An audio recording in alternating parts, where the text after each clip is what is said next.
You are listening to AccessUW, a podcast series brought to you by the University of Washington Office of the ADA Coordinator, where we highlight insightful discussions, informative interviews, and valuable insights about accessibility, equity, and inclusion, all within the realm of higher education with experts across the UW.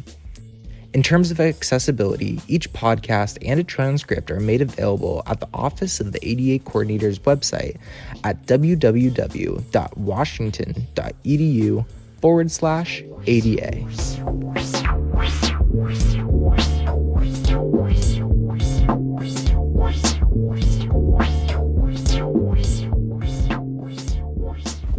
Hello, everybody. Welcome back to AccessUW. Today, I have two guests with me who are going to talk about disability as a diversity perspective, which I am super excited to listen to the two of you. I always love talking about this topic with both of them, and now we get to share that with the broader community. So let me introduce Dr. Evans first. Would you please do an intro of who you are for our audience?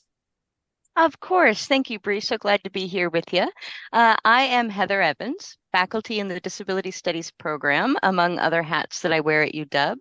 I'm a white cisgender woman with a chronic illness and a mental disorder, and I'm very glad to be here today. Excellent. We also have a recent graduate, so welcome to Husky Alumni Nation, Toby. Thank you. Lots of great work as a disability advocate while you were on campus. So please introduce yourself to the audience. Yes, of course. Happy to be here as well. My name is Toby Gallant. As Bree said, I'm a recent graduate of the University of Washington studying disability studies. I was also the former director of the AccessUW Student Disability Commission during my time at the UW, and now I serve as a program assistant for the Office of the ADA Coordinator. Just to position myself, I am a white male presenting person who identifies as both queer and neurodivergent disability advocate, and just excited to have this conversation with Dr. Evans today. Excellent. I know this is a podcast, so folks can't see our smiling faces, but I know we're super excited to have this conversation today and really dive into this idea of disability as a diversity perspective. So let's just start with that. Heather, how do you explain what that is? Like, what is disability as a diversity perspective? Let's start there. Yeah, Bree. Well, there are lots of different definitions of disability floating out there, as well as different models, for example, for thinking about disability. But I think we can categorize these different definitions and models into two broad frameworks. In the US, we are all socialized into what I think of as a deficit perspective of disability. Key aspects of thinking about disability from this deficit perspective are things like any kind of difference or variation from what is considered typical is seen as bad. And when we start to use words like good or bad, we're making value judgments, right? And so along that kind of perspective is if society should seek to intervene, it would do so to eliminate or minimize that quote unquote bad aspect in society. And so this is a perspective that really sees disability as a trait or an attribute of someone that doesn't really have any kind of contextual aspects to it. So, as Toby knows, if you're embedded in research on disability, you're going to come across a model that's the dominant deficit-based model called the medical model. And it's called medical not because of medicine or that there's any argument that medicine is bad. It's referred to as the medical model because this is a perspective that really pathologizes difference. It argues that modern medicine and technology will cure us all and eventually erase disability. So solutions from this perspective is to fix or treat or rehabilitate the impairment or someone with difference. And along those lines, then, society would take measures to prevent disability in all cases. And, here's where we might pause for a moment and think, okay, well, what does it mean if we want to prevent disability in all cases? And we might think of some of the ever-expanding number of tests available to pregnant couples to give them options of what types of children should or should not be born, for example. So we might contrast that with a framework for understanding disability as part of the diversity of human experience. So arguing that differences in the way a person communicates, the way they move, the way they take in visual or auditory information, well, it's just different. It's not better, not worse than the way someone else communicates or moves or processes information.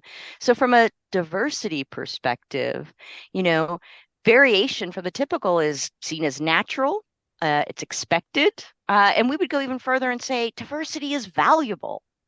And from this logic, then, society should really be seeking to enable all its members to participate to the maximum of their capacity. So, from this perspective, disability is not just a fixed trait of a person, but rather it's a socially constructed status.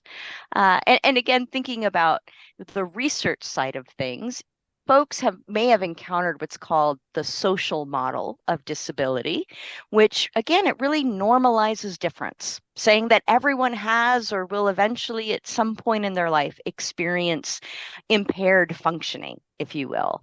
And so from this logic, the solution might be medication or some kind of augmentation, but it might just as easily be changes in the environment, removing barriers of exclusion. So, also in this diversity perspective, measures to prevent disability might be taken in some cases, but may not in other cases. Thank you, Heather. I love listening to you explain this every time because I always learn something new. I really appreciate how you frame it.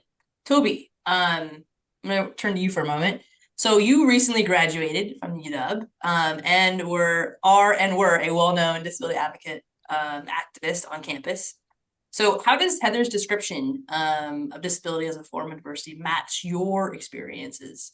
And based on your work and experiences, how would you define disability? I think that is a great question. Before diving too deep into that, I want to acknowledge how much of the diversity perspective has been an evolving concept and topic in the past 40, 50 years. When Heather is talking about this deficit perspective and this deficit understanding, we're talking about decades from the beginning of civilization of disability has always been medicalized, pathologized, like et cetera, et cetera.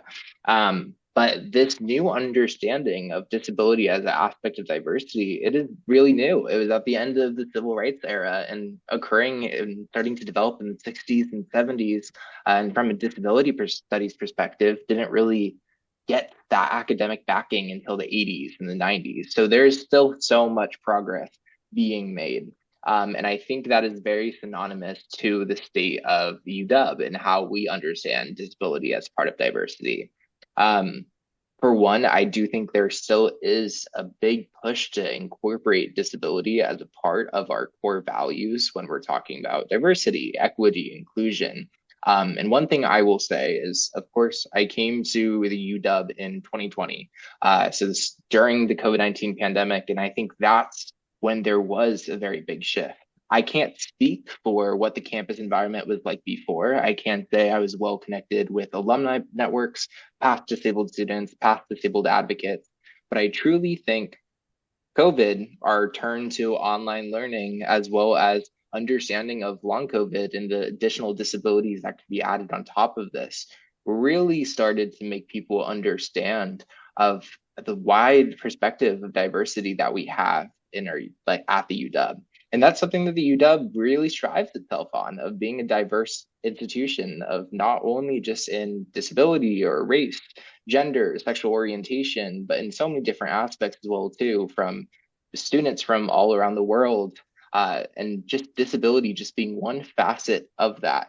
But I would agree that that facet of diversity hasn't been addressed really in the earlier years. Also would want to add that my capstone research was on the history of disability at the UW. And there's definitely a big shift that we saw in the early 2000s from this deficit understanding to this diversity perspective. And I would argue that is very much because of the disabled advocates on campus and the work that they did. So from the AccessUW Student Disability Commission, the Disability Advocacy Student Alliance, which is the student club on campus, from the development of the Disability Studies program and the American Sign Language program. I truly think it's important when we're understanding that this is a system change. This is completely shifting our perspective, and that takes time. And that takes learning from community and learning from people with lived experiences. So I definitely think it has been a slow development, but it gives me great positivity to think about here we are about to be the 50th anniversary of Section 504, the first ever Civil Rights Act. And now we can see how much we're about to expand on in the next 50 years, really understanding, don't want to use the word of or language of post-COVID, but after the year of 2020 and now understanding all of these systemic impacts. Toby, that's also a lot to think about. Wow. I mean, like 2000, if I think back on your timeline, I mean, so we're only 23 years into that. Some folks might say, well, it's been 23 years. Why are we not farther along, right, on this journey? But I do think how your COVID example did provide a moment in time that enabled many individuals who maybe weren't aware of this topic or how it might connect, has provided a point of conversation, right? And a reference point we could all use because we have a collective experience to use as a in any future conversation. So I'm curious. I mean, there's probably many other folks who might also share a similar question of like, it's been 23 years, right? How is this changing things on our future outcomes or things coming down the road? How do you see this disability as diversity perspective, like really moving this needle more? So either Heather or Toby, if you have an initial thought to that question, feel free to. Yeah, I would actually like to quote or cite actually one of the former directors of the AccessUW Student Disability Commission's research. Her name is Christine Liu. She's a CODA, child of deaf adults, as well as identifies as disabled, and also still a UW employee as well too. During her time as a psychology and disability studies major, she did research that was titled Disability Gain.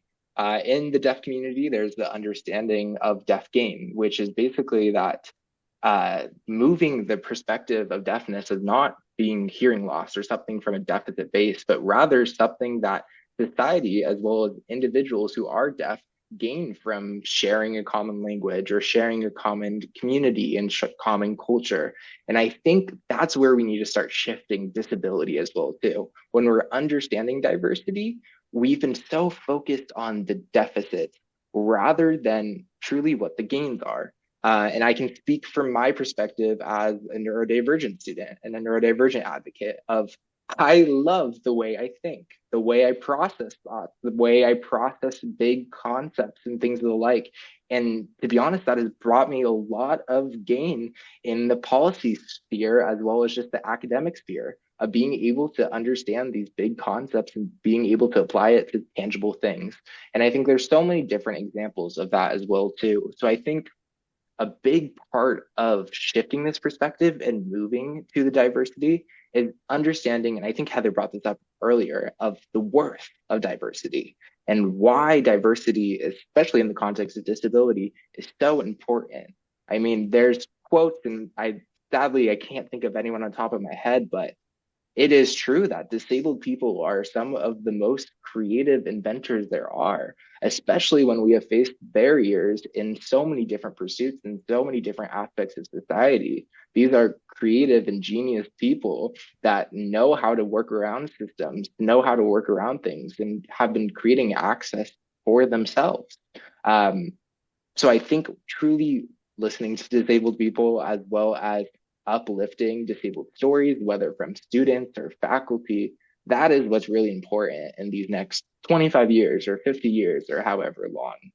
But that was very much a rant. Heather, I'd love to hear your perspective on this as well too. Of where do you think things are moving? Do you think there's we need to be focusing in on certain aspects of disability as diversity? I would love to hear your thoughts. Yeah, thanks, Toby. I mean, honestly, I was just thinking how much I love to just listen to you talk about this. I really do. I would say that I very much agree with a number of points that Toby just made. In part, I think COVID is a great example of a situation in which many of us who teach in the classroom have been using remote technology, recordings, etc., to provide greater access to students who may not be able to be in the classroom physically every day. So, folks like myself who might have a chronic illness, for example.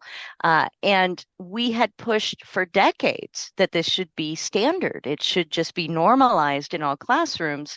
And of course, we were told, oh, there's no way that we would be able to support those kinds of platforms. We wouldn't have the funds. No one would be able to figure it out. And then the pandemic hit. And all of us needed suddenly remote access. And within 3 months, I'm not saying it was perfect, but within 3 months, the entire university switched over to remote working and remote learning. And so I think that is a great example, sidestepping editorial comments on what prompted it to come about. But it's a great example of course, that technology existed. It was in place in large part because, disabled people have been figuring this stuff out all along. I'm going to follow Toby's lead and quote some really great people, but I immediately think of Mia Mingus and, the idea of access intimacy. And, that is a concept that is not about understanding perfectly every other person's access needs. It's a concept of the kind of intimacy that grows among a group of people who understand that you have access needs. And, I think this really comes back to that point of providing access, reducing barriers is a collective responsibility. It's a community that allows us to engage and learn and participate. And the question of, well, it's already been 23 years. Well, yeah, I mean, it's already been almost 30 years since the ADA. I mean, we're coming up on, 50 years of the Rehabilitation Act. I think there's always going to be those of us who are going to look back and say, are we there yet? Damn it.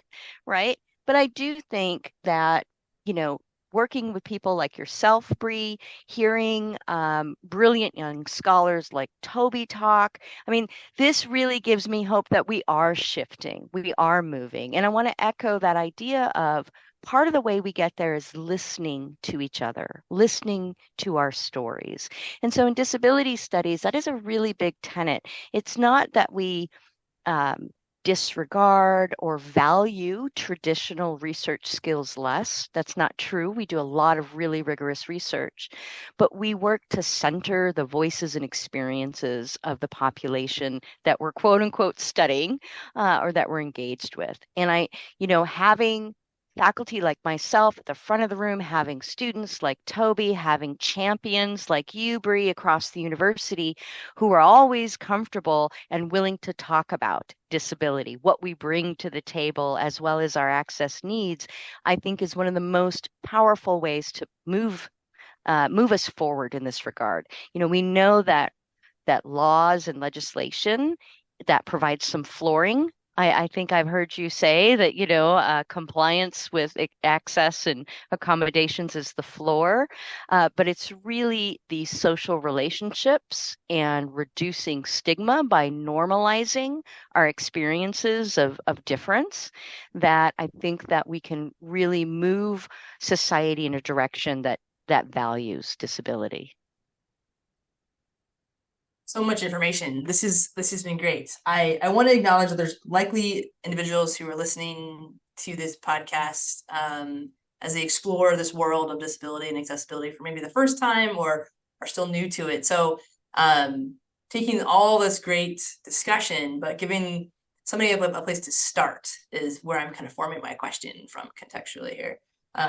Where is a good place you may advise, or maybe two, or maybe tips, however you want to think about it, for somebody to turn off this podcast and think about how can I do something in this area, right? How do I engage more with including disability, right, in the diversity lens or perspective, whether that's a unit director or a graduate student or somebody else on campus? Like, what's maybe a something that they could take away with and either pursue to learn more, or an actual item they could look at putting into place based off this information? I mean, incredible question, Bree, and I don't even know where to get started. But I think something that we've been discussing a lot today is starting the conversation and making sure that there is space for these conversations, as well as there's space for students with disabilities or disabled workers in whatever sphere that we're working in. Of access as well as diversity needs to be proactive, not reactive. We're trying to address, and I know that's not always possible. We can't always know people's access needs before coming into the space. And that's the value that Heather was talking about of learning and listening from people. And I mean, those are just core pillar stones of disability studies, is meeting people where they're at, respecting their access needs, and doing anything that, even from a non-disabled perspective, and allies doing anything that they can do to advocate for people's needs and making sure that they receive equal access and inclusion in that space. So I would say inviting conversations as well as proactive measures in whatever way that entails for an organization. I think it looks very different. Heather, do you have any starting points that you'd suggest? Yeah, just to build off of what Toby was saying, I think that there's two key things you can do right off the bat, and one is a lot harder than the other. So we'll start with the easy one. The easy one is start just normalizing access check-ins. So if you have a meeting with your unit, with your team, with your work group, start by just asking, is this space as accessible as it can be to everyone here? Now, it doesn't mean that you're requiring people to disclose deeply personal medical information, but by just, again, opening that space, you might have someone say, actually, it's 5 p.m. and I can't remember a thing. Would it be okay if we recorded this meeting? Or could someone take notes of this meeting? Right? You can have that kind of conversation. You might have someone say something like, I'm actually having a migraine. Could we dim the lights during this meeting? I mean, you would be surprised at the small things that we can do collectively to make a space more comfortable and have fewer barriers to engage in. So that's the easy one. Access check-ins is just to start each group gathering with a question. Is there anything we can do collectively to make this space more inclusive for everyone here? The second one that's a lot harder is just check your assumptions at the door. This is the tough one, is that rather than assuming that everybody around you doesn't have access needs, for example, get rid of that assumption. Check, ask people if they have access needs. If you see someone using a wheelchair come into a space, don't make assumptions about what they can or can't do. If you need to know, and again, you might double check with yourself, do I need to know any information about this individual? But if you do need to know, ask. Can I open this door for you? Would you like me to hold the elevator, etc.? So I think, these are two really small things that you can do today that don't require a lot of structural change, but that both of these habits will they will initiate new and more open conversations with your friends, your colleagues, maybe your loved ones, but they will also start to get you to think about some of the stereotypes, some of the assumptions we make. And again, I would remind people that just because you glance at someone doesn't mean you know anything about them or their experiences. And that's as true with disability as it is about their experience of their race or their ethnicity or their gender. But I think that disability is a lot, it's more frequently overlooked, and people don't think about it in the same ways that I think that we think about other identities that encompass diversity. And one last note that I want to chirp. Sorry, Bree, did not All mean to right, go cut you ahead, off. Toby. No, go I ahead. just I think Heather brought up a great point, and I just want to expand on it in terms of access check-in. And this is something that I didn't realize until interacting with students, is that not everyone understands that every single individual, and I'll say this again, every individual has access needs, regardless if you're disabled or not. Their access needs are so complex, and there's such a wide variety of it. Of just like an example of, imagine you're sitting in a room, it is 100-degree day and there's no AC. I think the people in that room are going to enjoy having some cool air, regardless if they have a disability or not. So understanding of just meeting people's access needs where they are and having that as a baseline is going to increase diversity in itself. So just understanding that access needs take so many different forms, and they don't always look as like disability access needs. And again, leaving those preconceptions at the door and listening and valuing individuals' lived experiences, their insights, and what they want and need. Thank you for both taking my question that I came up with to put you a little bit on the spot there as I just was processing your great information. I think some other things I'm just going to add as we kind of conclude this particular discussion today. Other places that folks can start as they're thinking about opening their mind a bit more to this is language that's used, right? Whether that's language in a syllabi in a course or on a course website or in a internal document for a unit, whether that's for employees or facing the public in some capacity, or a public facing. So language is something just to start looking at in terms of, is it inclusive, right, of all things, including disability within the DEI framework. And then just becoming more curious to learn we've mentioned access needs, we've mentioned accessibility, but those even might still be topics that are new to some folks. So there's plenty of resources at the University of Washington just to get started on accessible events, right? Or where to learn more about accessibility, or even universal design is another terminology, right? To create spaces that are ideally going to be accessible for a very larger number of people initially. So fewer folks have to do a process to ask for something different. So beginning curious and trying to learn a bit more based off your role. You put on events, you supervise employees, or you teach. So just getting curious and looking for some more resources based on something that you do on a regular basis. Yeah, thank you, Bree. And to that point, I'll say that you can certainly check out the UW Disability Studies Program website to get some ideas. You could take some classes there. If you're a student, we have the Disability and Deaf Cultural Center on campus, which is a great place to connect to disability community, as well as your own office, the Office of the ADA Coordinator, that's got some great resources there. There are a lot of places, and there's no need for anyone to feel like they have to figure it all out on their own. There's all sorts of resources on campus to help people begin to take steps to make all of the spaces that they're in more accessible and inclusive. That's a great way to close that. Oh, Toby, did you have another resource you want to share? Yeah, I was just going to say, from a faculty perspective, Center for Teaching and Learning have some great resources. And for a student perspective, I would either the D Center, as Heather mentioned, or the AccessUW Student Disability Commission, or the AccessUW Office of Inclusive Design.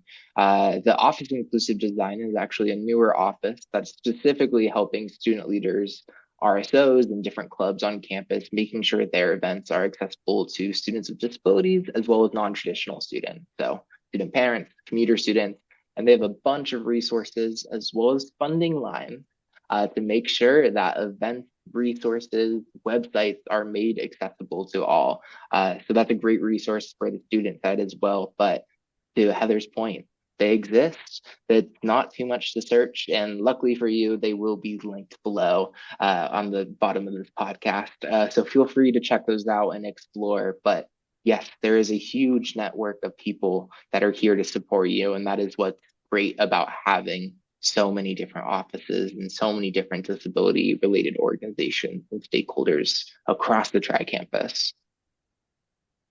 Thank you so much to you, Heather, and you, Toby, today for starting this conversation or I guess continuing it with us, but starting this conversation for all of our listeners today. I appreciate that and your time and thoughtful sharing of this topic.